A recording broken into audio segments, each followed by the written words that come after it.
the Concordant version of the Old Testament, copyright 2021 by the Concordant Publishing Concern. The Book of Ruth. Chapter 1. It was in the days when the judges judged that a famine came over the land, and a man from Bethlehem in Judah went to sojourn in the fields of Moab, he and his wife and his 2 sons.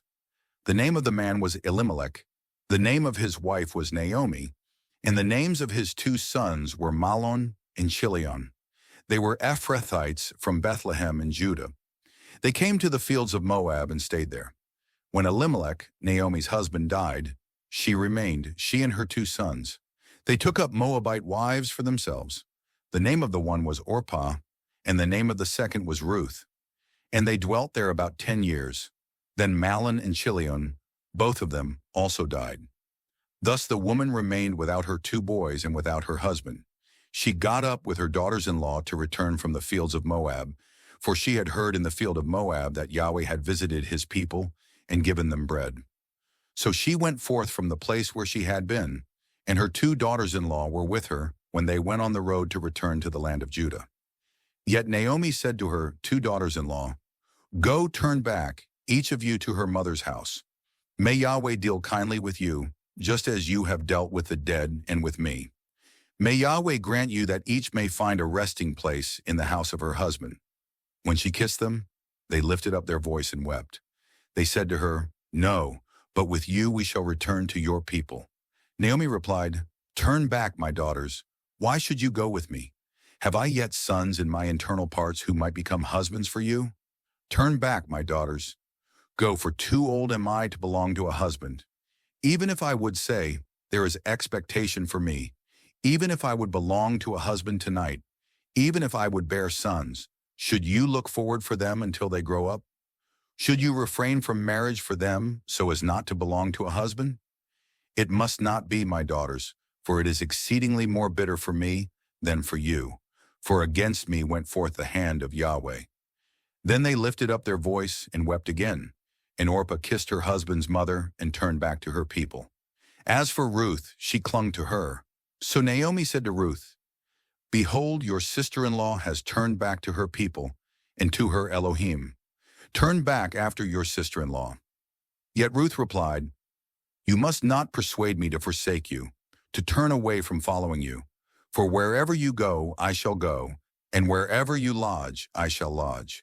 Your people will be my people, and your Elohim my Elohim.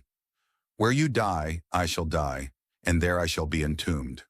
Thus may Yahweh do to me, and thus may he add if anything but death parts between me and you." When Naomi realized that she was resolute to go with her, she left off arguing with her further. So they went, both of them, until they came to Bethlehem. It came about as they entered Bethlehem, that the whole city was clamoring over them. And the women said, "Is this Naomi?" She replied to them, "You must not call me Naomi. Call me Mara, for he who suffices has brought intense bitterness on me. I was full when I went out, yet empty has Yahweh caused me to return. Why call me Naomi when Yahweh, he has humbled me, and he who suffices, he has done evil to me?" Thus Naomi returned, and Ruth, her Moabite daughter-in-law, being with her, who had turned away from the fields of Moab. They came to Bethlehem at the start of the barley harvest. Chapter 2. Now Naomi had a near relative of her husband, a man of valor, a master of the family of Elimelech, and his name was Boaz. Then Ruth the Moabite said to Naomi, "Let me now go to the field, and let me glean among the ears of grain, behind someone in whose eyes I may find grace." She replied to her, "Go, my daughter." So she went and came to glean in a field behind the reapers. And her chance happened that the portion of the field was allotted to Boaz, who was of the family of Elimelech. And behold, Boaz was coming from Bethlehem, and he said to the reapers, "Yahweh be with you." They replied to him, "Yahweh bless you."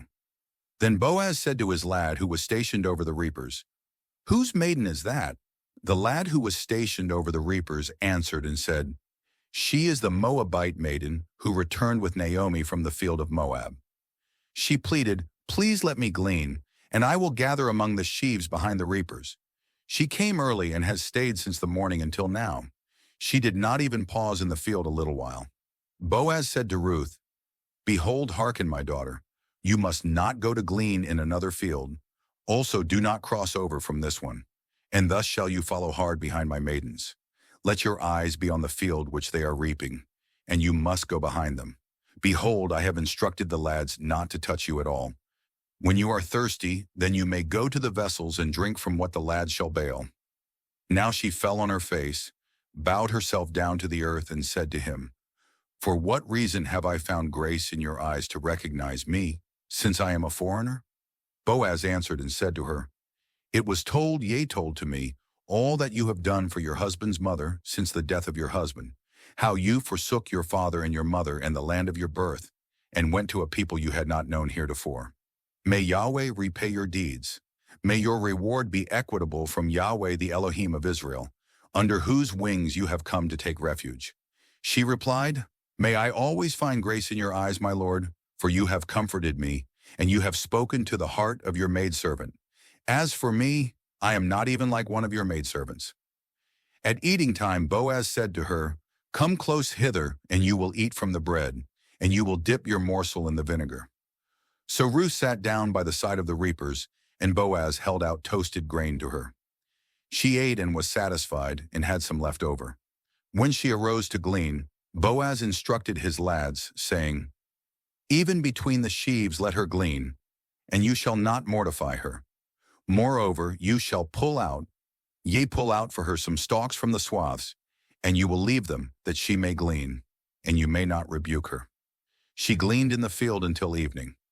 When she beat out what she had gleaned, it was about an ephah of barley. She took it up and came back into the city, and her husband's mother saw what she had gleaned. Then Ruth brought forth and gave her what she had left over from her satisfying meal. Now her husband's mother asked her, "Where then did you glean today? Where have you worked? Blessed be he who was recognizing you." So she told her husband's mother with whom she had worked, saying, "The name of the man with whom I worked today is Boaz."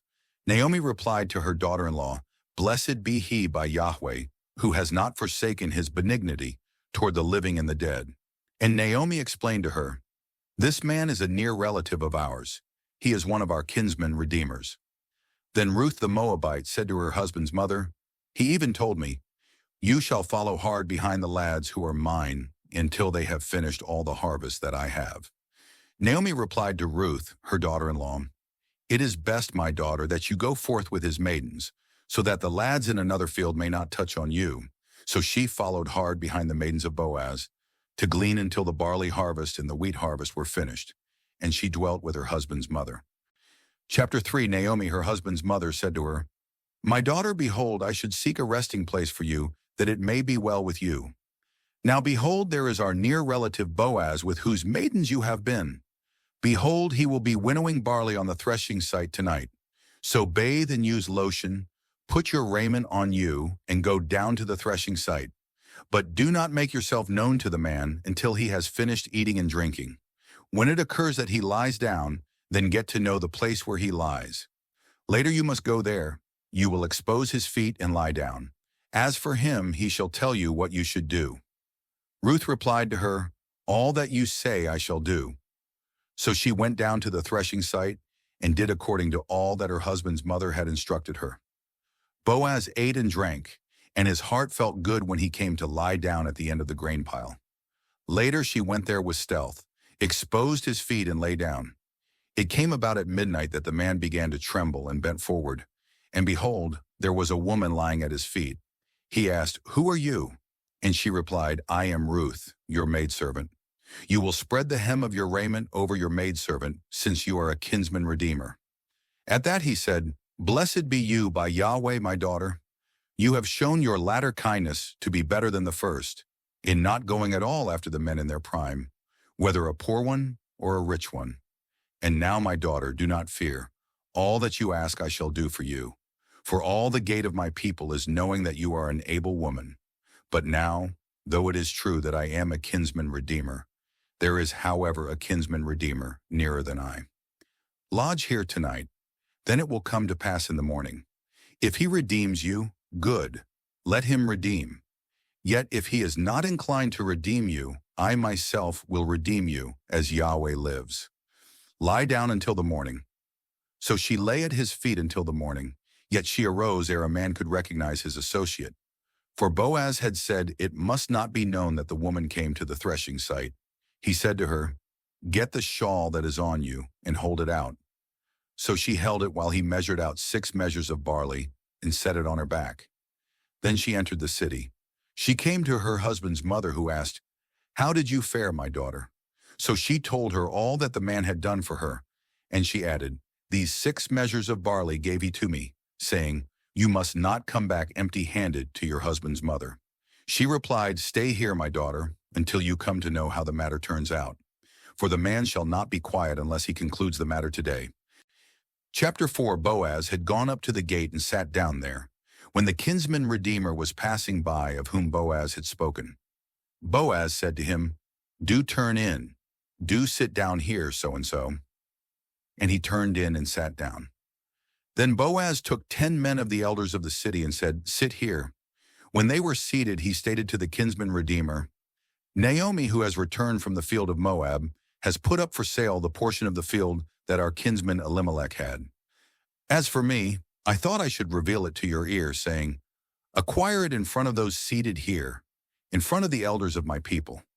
Should you want to redeem, so redeem it. Yet should you not redeem, do tell me so that I may know, for there is no one except you to redeem, and I am after you." He replied, "I shall redeem it."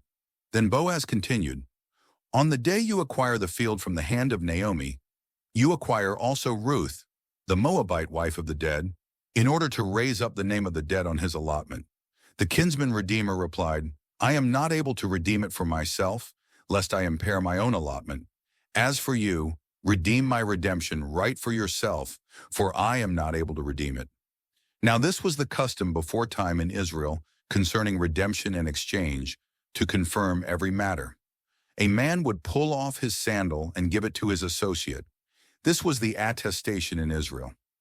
So the kinsman redeemer said to Boaz, "Acquire it for yourself." And he pulled off his sandal and gave it to him. Then Boaz said to the elders and all the people, "You are witnesses today that I have acquired all that Elimelech had and all that Chilion and Mahlon had from the hand of Naomi.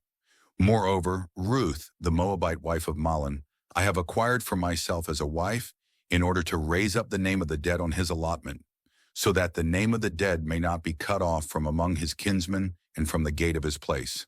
You are witnesses today." All the people in the gate and the elders replied, "We are witnesses." And the elders said, "May Yahweh grant to the woman who is coming to your house to be like Rachel and like Leah, both of whom built up the house of Israel. Perform ably in Ephrathah and proclaim a name in Bethlehem. May your house become like the house of Perez, whom Tamar bore for Judah, from the seed which Yahweh shall give to you from this maiden." So Boaz took Ruth. She became his wife, and he came to her. Yahweh granted her pregnancy, and she bore a son. Then the women said to Naomi, "Blessed be Yahweh, who has not let your Redeemer cease today. May his name be proclaimed in Israel. He has become to you the one to restore your soul and to sustain your gray-haired age. For your daughter-in-law who loves you, she has borne him, she who is better for you than 7 sons." Then Naomi took the boy and set him to her bosom, and she became like a foster mother to him. The neighborhood women called a name to him, saying, "A son has been born to Naomi," and they called his name Obed. He was the father of Jesse, David's father.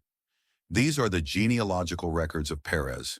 Perez begot Hezron, Hezron begot Aram, Aram begot Amminadab, Amminadab begot Nahshon, Nahshon begot Salmon, Salmon begot Boaz, Boaz begot Obed, Obed begot Jesse, and Jesse begot David.